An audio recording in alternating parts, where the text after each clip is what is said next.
দর্শক বন্ধুরা, এই যে দেখছেন লাইনটা, আমার কৌতূহল হলো, রাস্তা দিয়ে আমি যাচ্ছি, কৌতূহল হলো এবং আমার নিজে একটুখানি ভাবলাম একটু উঁকি মারি দেখি জিনিসটা কী।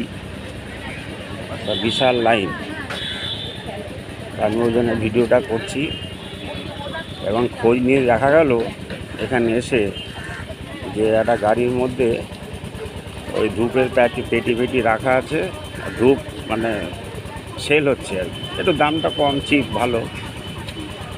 তা বিভিন্ন রকমের ধূপ রয়েছে।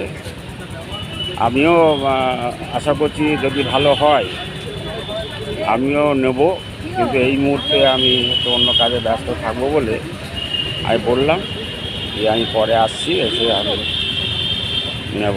ওটা রাজি হয়েছে। এতে ধূপ দেখুন, ভালো মনে হচ্ছে, ধূপগুলো ভালো সুন্দর। এই ধূপ সেল হচ্ছে। ঠিক আছে বন্ধু, থ্যাংক ইউ।